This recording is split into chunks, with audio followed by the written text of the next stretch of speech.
Добрый вечер, уважаемые друзья, дорогие телезрители. С сегодняшнего дня на телеканале «Сентябрь» запускается новая авторская политическая программа «Особое мнение». Мы обещаем говорить сегодня открыто о реальной политике и о простых вещах, которые в принципе являются важными у нас в стране. Ну и нашим первым гостем нашей программы является лидер политической партии «Бютун-Кыргызстан», спикер парламента 2007-2008 годов Адылхан Кимсанбаевич Мадумаров. Адылхан Кимсанбаевич, в свете происходящих событий, когда происходит постоянное выдвижение кандидатов в президенты, мы видим активность других политических партий, когда и лидеры парламента выдвигаются, и представители исполнительной власти, что они будут участвовать на президентских выборах. С вашей стороны мы такой активности не видим, хотя в начале года вы объявляли некий союз с остальными лидерами политических партий. Это с Ахматом Келдебековым, с Камчебеком Ташимом и так далее. Не связано ли это с поддержкой какого-либо кандидата, или вы заявите об этом чуть позже? Всему свое время. Всему свое время. То есть мы исходим из той позиции о том, что у вас есть пока еще время заявить об этом. Для того, чтобы заявлять, должны быть объявлены выборы. Совершенно логично. Совершенно логично. А поскольку еще выборы не объявлены и говорит о том, что на каждом углу, что я буду баллотироваться, от этого ничего не изменится. Поэтому есть порядок, есть определенные правила. Сначала объявляются выборы, а потом начинают выдвигаться. А те, которые выдвинулись, я не знаю, что преследует, для чего выдвигаться, надо ли сейчас выдвигаться. Поэтому всему свое время. То есть, по сути говоря, мы исходим из тех событий, что это носит чисто политическую составляющую. Да? То есть, как таковых на сегодняшний день выборов и нет. То есть, позиции могут и поменяться, и те кандидаты, возможно, к выборам могут отказаться. Правильно? Безусловно. Заявить ради того, чтобы заявить, я думаю, что это несерьезно. У меня такой вопрос, Адылхан Кимсанбаевич. Вот, неоднократно мы видим, когда глава государства, начиная с ноября прошлого года, заявляет о дате президентских выборов. Хотя, по большому счету, вы сами знаете, что вы были неоднократным депутатом парламента, спикером. Вообще это не прерогатива самого президента. Да? Это говорит о том, что человек, который делает такое заявление, не читал Конституцию или не знает свои полномочия. И может говорить только тот человек, который вообще не представляет, что такие выборы, и кто назначает, как определяется дата выборов. И говорит о том, что 19 ноября было бы хорошо, тогда было бы хорошо. Эта дата не день свадьбы твоих детей, которые ты сам назначаешь. Да? Есть определенные государственные структуры, уполномоченные объявить, назначать даты выборов, каковым является Жогорку Кеңеш. Жогорку Кеңеш промолчала. Почему? Потому что удивительная низкая компетентность нынешнего состава Жогорку Кеңеша, или даже те, которые понимают, они боятся лишнее слово сказать. Заявление такого рода, что иногда говорят, показывают, да, вместе с председателем ЦИК обсудили, назначили день. Ну, я думаю, что это, мягко говоря, абсолютная безграмотность. Ну вот, к примеру, как можно рассудить позицию тогда самого Атамбаева, когда он говорит 19 ноября, буквально вчера он заявил о том, что это 15 октября. Ну я же говорю, это некомпетентность, это безграмотность, это безответственность и незнание Конституции. Конституция имеет прямое действие, насколько нас учили, и мы руководствовались этим принципом. А разные даты назначать и говорить, заявлять. Я еще раз говорю, что это безграмотность. То есть, по сути говоря, вы придерживаетесь той позиции, когда назначение даты выборов, независимо, что указано в Конституционном законе, что это 3-е воскресенье, допустим, ноября, октября и так далее, это было исключительное право, раз оно прямое действие. Это прерогатива парламента, и никто не имеет права, абсолютно, даже Организация Объединенных Наций не имеет права. Ни Верховный Совет, ни Верховный суд не имеет права, ни Конституционная палата, ни президент, ни правительство. Там четко, однозначно написано. Дату президентов назначает парламент, каковым является Жогорку Кеңеш. Тут двузначных мнений не может быть, абсолютно не может быть. И категорично не может быть. Ну, я с вами полностью согласен. Адахан Кимсанбаевич, вопрос такой еще. Если вы замечали, с момента прихода Алмаза Шершеновича Атамбаева он очень часто считал, осталось до моего ухода там 2 года и 3 месяца, да, там, допустим, год и так далее. Но с прошлого года мы этого не замечаем. К примеру, сейчас он постоянно об этом умалчивает. Не его окружение, наверное, цель? подсказало. Да, его окружение скорее подсказало. Чем больше считаешь, тем больше ослабляешь свое окружение. Потому что политика, она такая вещь, что от уходящего начинают убегать. Менталитет. Естественно. И начинает искать очередного. А некоторые присмыкатели политики, так околополитического люди, они как клещи. Оппортунисты. Да, они как клещи. Смотрят, наблюдают, кто может стать, рассчитывает, всякие ходы делает. И потом цап, прицепляется и присасывается, и там устраивается очень хорошо. Очень хорошо. Вот на теле Акаева очень многие держались, хорошо держались, ну, плотные такие, упитанные. 14 лет очень хорошо жили, да? А потом посмотрели, смотрят там этот, раз, переходит на другое тело, на тело Бакиева. Там тоже присасывается, хорошо живут, нормально, очень даже хорошо. Их даже незаметно, их не видно. Об их существовании мало кто там догадывается, да? Но однако они все время сосут живую кровь. Вот сейчас Атамбаев, когда начал считать, что сколько дней остается, столько дней остается, разные клещи начали искать разные варианты. Вот, на каком теле более благоприятно будет чувствовать сами себя. Да? И потом некоторые, наверное, подсказали, зачем вам считать, вы так и уйдете. Потому что ваше окружение начинает уже разбегаться. Вы тем самым ослабляете себя. И, наверное, перестал считать. Это один вариант. Второй вариант, все-таки считать и говорить, столько дней остается, становится достаточно страшно. Вот. И зачем считать? И лучше надо заявить так, что я даже после истечения сроков остаюсь в политике. Ибо вот эти клещи оставались там, на теле. Я только так могу понимать, иначе никакую логику я не вижу. Считай, не считай, Конституцию определен, так определена дата, срок определен, есть закон, есть конституционные законы. Ну зачем считать? Легче не станет. Ты же не служишь в рядах советской армии, да, когда мы дембельские дни считали. Да, 100 дней остается, там, 60 дней остается, и ждешь приказа. А тебе не надо, потому что твоя дата определена. Естественно, Конституция определен, и срок пребывания, и на этом и все. То есть, если я вас правильно понимаю, Атамбаев, скорее всего, не планирует уходить 1 декабря. Знаете, от желания человека не должно зависеть. Хочу уходить, не хочу уходить, хочу остаться. Это же не акционерное общество, это государство. Правда, такое государство, что, потеряв Конституцию, тоже можно прожить. Там, оказывается, вот жизнь показала, что без Конституции прожили. Никак не могут найти. Где же Конституция, да? Стали анекдотом, посмешищем для наших соседних государств. К сожалению, это так. К сожалению, это да. Но говорить о том, что я не ухожу из политики, опять-таки, кто заставляет это говорить?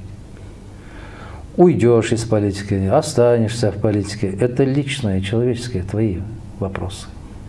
От того, что там делать какие-то там громкие заявления, политическая ситуация не изменится.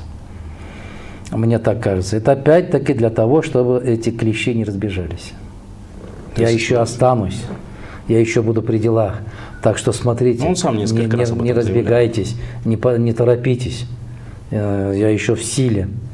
Вот. Это заявление для вот такого вот круга людей, который начинает там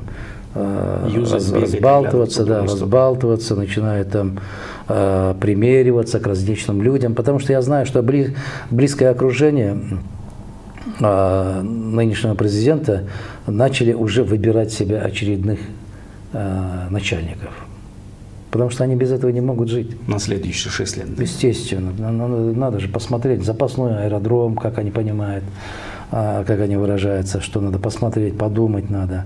Умные люди, ничего не скажешь. Страховщики. Адахан Кимсомаевич, вопрос такой, ну раз мы затронули о кандидатах, хотел бы уточнить, как вы опишете вообще в целом кандидата, допустим, Сооронбая Джеймбекова, Бабанова, других кандидатов? Я не хочу никого описывать, никому не хочу давать какую-то оценку. Народ Кыргызстана, как мы любим говорить, что мы зрелый народ, древний народ, мудрый народ, да? Всевидящий народ, определяющий народ. Но почему-то, как только вопрос станет выбирать очередного президента, народ тут же теряет эти свойства. Они попадают в кому. Ну, на местных выборах мы это увидели. На местных выборах это кошмар, это не выборы, это аукцион. Открытый торг между СДПК, между другими партиями, кто больше. И глядя на этих людей, на этот народ, думаешь, насколько мы низко опустились. Ниже плинтуса. Политика, культурное состояние, ситуация, уровень ниже плинтуса. Но потому что уровень парламента и правительства на таком уровне. Сегодня каждый может говорить абсолютно безответственно, делать какие хочет заявления. Абсолютно безответственные. Полная, я раньше говорил, идет деградация государственной власти. Сегодня она деградировалась, дальше некуда. Катастрофическая ситуация. Катастрофическая. Нигилизм везде и всюду. Полнейший нигилизм. Отрицание всех и вся. Полностью, значит, что я имею в виду, что я сегодня имею, вот этим буду жить. Думать о завтрашнем дне народ перестал. То есть живет только сегодняшним сегодняшним днем. Дай 2000 сомов, я хорошо покушаю, а потом дальше что? А потом последние 4-5 лет они говорят о том, что власть нехорошая. Ну, потому что это прямое отражение, зеркальное отражение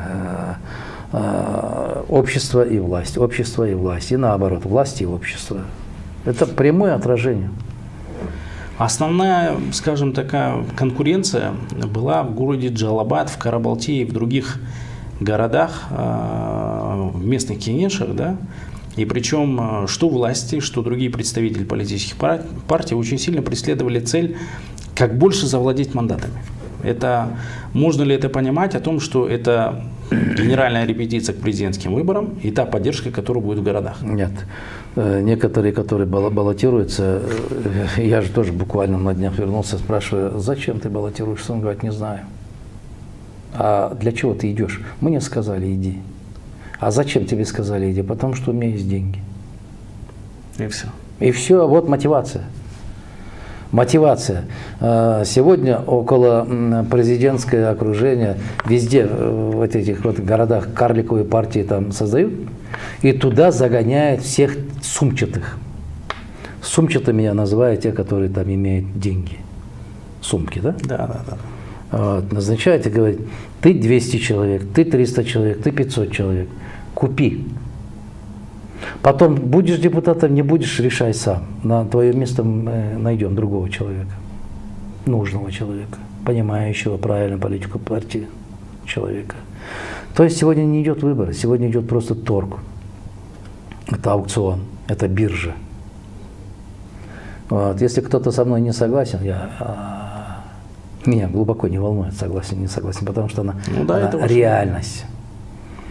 Это не мое мнение, это сегодняшняя реальность. Это картина, живая картина. Вот позавчерашнего дня. Это живая картина. До 5000 сомов доходит, да? Один голос. Естественно, один голос. Они посчитали. Каждый бизнесмен считает. Трагедия в кыргызской политике заключается в том, что бизнесмены начали заниматься политикой. Из политики начали делать бизнес. Это трагическая ситуация, это катастрофическая ситуация, которая приведет любого государства, не только Кыргызстана, любого государства к катастрофе. И никак иначе. Сегодня философы, мыслители, политологи, врачи, учителя никак не могут принимать участие в управлении государством. Сегодня исключительно, еще раз говорю, что исключительно денежные сумчатые люди приходят, включая местные органы государственной власти, потому что стать председателем Айлы Өкмөтү до $5000 дошло. До $5000. С одного голоса? Естественно. С одного голоса депутата, который будет Естественно, каждого депутата подкупают, где-то 35 депутатов, где-то там 21 депутатов, в зависимости от количества населения там. И они начинают подкупать. Это катастрофа, это трагедия, это развал, это полностью утеря государственных институтов власти. Полная потеря. И народ прекрасно знает, что он купил. И народ знает каждого депутата, что он продал свой голос за $5000, за $3500. Это не государство уже. Это группа банд, коммерсантов, крахоборов. Да. Коммерсант – это хорошее слово. У нас в Кыргызстане крахоборы. Вот они создают свою какую-то политическую группу и начинают уже управлять. Это трагедия, я вам скажу. Без всякого преувеличения, это начало конца любого государства. Пока не остановится, общество не задумается, такое государство не имеет перспективы, к сожалению. То есть сейчас, в настоящее время, говорить о предстоящих президентских выборах, что они пройдут справедливыми и честными, мы... Только был один небезызвестный государственный деятель на заре суверенитета нашего государства говорил, только ленивые дураки не воруют в нашем государстве. Я могу сказать, только ненормальные могут говорить, что выборы будут проводиться честно, в соответствии с законодательством. Выборы не будут проводиться в соответствии с законодательством. У нас, к сожалению, к глубочайшему сожалению, не научились проводить выборы в соответствии с законодательством. К глубочайшему сожалению.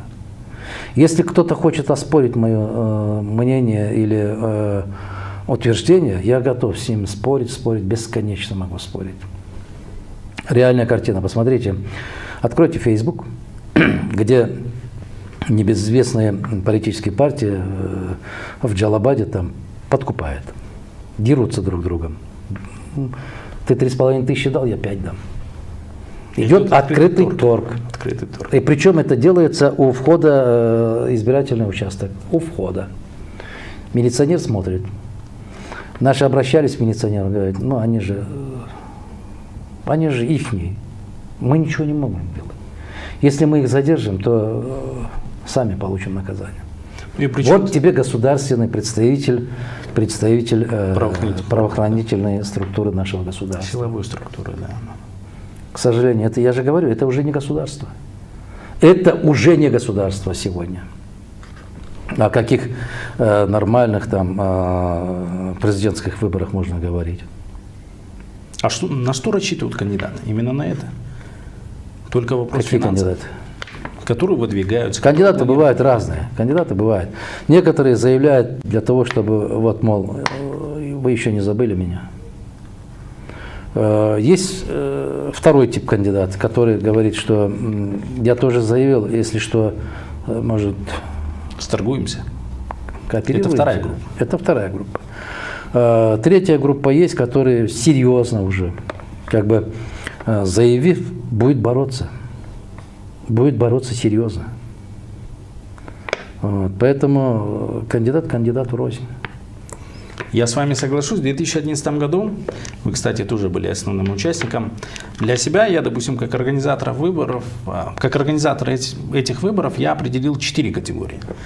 То есть были из 87 кандидатов и те, которые, подав заявление о своем участии, буквально сразу звонили о том, что можно я уже укажу в своей трудовой книжке о том, что я участвую. Да? Да. То есть самой цели как таковой не было. Второе, вы совершенно правы, обозначив о том, что это хорошая возможность политического торга. Занять какие-то места. И я не буду называть фамилии из той кампании 2011 года. Да, народ знает, кто там баллотируется, во имя чего баллотируется, ради чего и до какого срока он дойдет. Ровно остается в сутки, когда заканчивается трое срок. Суток, да, 3 суток, когда он может подать, да, заявление о снятии? Нет, когда уже можно заплатить залог. Да, совершенно. К этому времени уже базар очень хорошо будет как бы делать свое дело, хорошо поторгуется. К этому времени уже народ начинает говорить о нем. Вот. Некоторые будут ругать, некоторые будут пинать, некоторые будут говорить, ну что, имеет право. Так что ругать их нельзя. Запрещать им тоже нельзя. Запрещать нельзя. Как гражданин нашего государства, любой имеет право баллотироваться. Но какую цель будет преследовать, это одному Аллаху и ему самому известно. Я с вами соглашусь. Четвертая категория была, это те, которые пытаются через выборы реабилитировать свое имя. Помните, были тоже такие кандидаты? Вот именно. Вот вас я, допустим, отнес, вас, Камчибека Ташиева, Атамбаева отнес к той категории, которые стремились действительно стать президентом Кыргызской республики. То есть, и причем, если считать по результатам выборов, именно вы втроем были в лидирующей позиции. Да? Кому был этот избирательный залог еще и возвращен? Чтобы баллотироваться, человек должен представить перед собой определенную, конкретную, четкую программу. Четкую программу. Для чего он идет? Да, что ты хочешь? Для чего ты идешь? Каким ты видишь Кыргызстан? Каким ты видишь положение, ситуацию внешней политики, внутренней политики? Каким ты видишь, значит, горнодобывающую отрасль, сельскохозяйственную отрасль? Ты должен четко представлять. Четко должен представлять. 3 часа ночи разбудит, тебя поднимет. Ты должен иметь перед собой четкое представление, как ты будешь развивать страну. С чего ты начнешь? А то есть некоторые кандидаты там... Я иду, но понять не могу для чего. Да, потом дальше видно, посмотрим. Они сами не понимают, куда идут, зачем идут. К сожалению, есть и такие кандидаты. Но это же сознание. Это сознание, во-первых, это общая политика, культурный уровень нашего общества. Это нормальное явление. А почему бы не я, да, к примеру? Да? Ну, потому что если власть деградировалась, государственные институты деградировались, у каждого человека появляется желание, а почему не я? Вот сейчас посмотрите уровень местных руководителей госадминистрации, районных, городских, областных, посмотрите. Каждый может сказать, а почему? Слушай, я-то лучше соображаю жизнь, чем он. А почему он там сидит, а я здесь? Поэтому это называется деградация. Это называется полное, как бы помягче выразиться, чтобы не стать полным пессимистом. Я говорил, это начало конца любого государства. Вот этот процесс, тенденция, которая идет у нас в стране, это неминуемо приведет к катастрофе. Неминуемо. Либо мы потеряем государственность, либо мы потеряем суверенитет, либо мы потеряем народность. Вот к чему приведет настоящее состояние, тренд, по которой мы двигаемся. Это очень катастрофическая, сложная, бесперспективная дорога, к сожалению. И, вы знаете, по инерции народ идет, не задает вопрос, куда мы идем. Зачем? В какую сторону двигаемся? В кого мы превращаемся? Кем мы становимся? Народ перестал задать этот вопрос.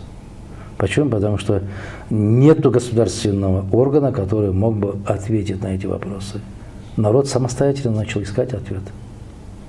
Идет броуновское движение. А броуновское движение приведет к нехорошему. Как показывает история. Да. Адахан Кимсабаевич, у меня, раз мы затронули вопрос избирательного залога, буквально сегодня обсуждали, уже готовились к 3-му чтению, вопрос поднятия избирательного залога. Если вы помните, в 2011 году он был 100 тысяч сомов. Ну, это примерно по курсу доллара, это не больше $1500 было, да? Нет, по тому курсу это было где-то около 2000. Да, примерно около 2000. Сегодня они пытаются поднять до 1 миллиона сомов. Вот вы не считаете это как раз-таки ограничением конституционного права? Вот, к примеру, Ишимбай Душимбей сказал, что это является ограничением. Это не только ограничение, это как бы узаконивание ценза богатства, социального расслоения. Это узаконивать надо. Если ты имеешь $1 миллион, ты можешь баллотироваться. Если не имеешь, у тебя права ограничены. Причем они предельный фонд тоже убирают, да? Да. И для этого надо менять Конституцию. Для чего это делается? Для того, чтобы, я же говорю, чтобы базаркомы стали парламентариями, так называемые олигархи формировали правительство. А среди олигархов есть несколько олигархов, которые всем олигархам олигархи, чтобы никто, кроме них, не имел права говорить, что я хочу стать президентом. Идет узаконивание. Это, как я вам говорил, это трагическая дорога. Это трагическая дорога. Есть великолепные врачи, великолепные учителя, великолепные ученые, мыслители, да? Но у тебя уровень по мышлению, скажем, на уровне Ли Куан Ю, да? Который сделал чудо. Сингапурский лидер. Сингапурский, да. Или Мохиндра Мохаммада, да, который там в Малайзии из третьего мира тоже поднял на первый мир. Мыслители, то есть. К чему они стремятся? Они не имеют права стремиться. Почему? Потому что у них просто нет средств. У них нет денег. То есть мы ограничиваем людей. Каким бы ты умным, способным не был, ты не имеешь права. Вот твое место. Иди. То есть, по сути говоря, мы пришли к тому, о том, что избирательный залог в принципе должен быть полностью исключен, верно? И достаточно тех требований, то, что в основном законе. Ну, пускай, если даже поднимают там избирательный залог, да, чтобы не превращать полностью какой-то фарс или шутку там, но эти деньги должны быть направлены на телекомпании, да, которые с утра до вечера должны вещать. Дебаты, дебаты, дебаты, дебаты, бесконечные дебаты. Ибо чтобы у кандидата в дурь было видно. Что он сделал, что он сделал. Что он собой представляет. Вот сегодня в Джалабаде, в Ташкумыре, там, в Кадамджае, и в Айдаркене, и в Кокчангаке были выборы, да? Задайте любого местного гражданина, задайте жителю городского, за кого ты голосовал, он не знает. Он не знает, в лучшем случае скажет за такую-то партию. А кто там в списке? Он говорит, я не знаю. А как ты голосовал? Ну, деньги дали. Причем открытую. Открыто сегодня уже не стесняется. Сегодня не стесняется. Трагедия нашего государства в том, что завтра, послезавтра один из денежных людей из другого государства придет, он может назначить своего президента. Он может сделать своим президентом. 1000% может сделать своим президентом. Потому что мы потеряли суверенность. Суверенность мышления, суверенность при принятии решения. В любом случае наше общество смотрит то на одну сторону, то другую сторону. Да? Если одна или другая страна придет, похлопает по плечу, да, он скажет, о, вот это уже как бы решение. Мы суверенность потеряли. Суверенность осталась только на бумаге. Ни экономической суверенности, ни энергетической суверенности, ни политической суверенности, ни транспортной суверенности мы не имеем. Мы должны открыто говорить об этом, как бы не было больно, обидно. Я считаю, что нам удалось обсудить болезненные вопросы касательно президентских выборов, затрагивая проблемы нашего государства, определить категорию избирателей, определить, какие будут выборы и что мы увидели на прошлых, что президентских, что местных выборах. Я очень надеюсь, что мы с вами еще увидимся, потому что вы хороший достаточно собеседник, и обсудим и другие вопросы тоже. Я думаю, в целом у нас первая передача наша удалась. Уважаемые телезрители, с вами был я, Канатбек Азиз. Удачи вам!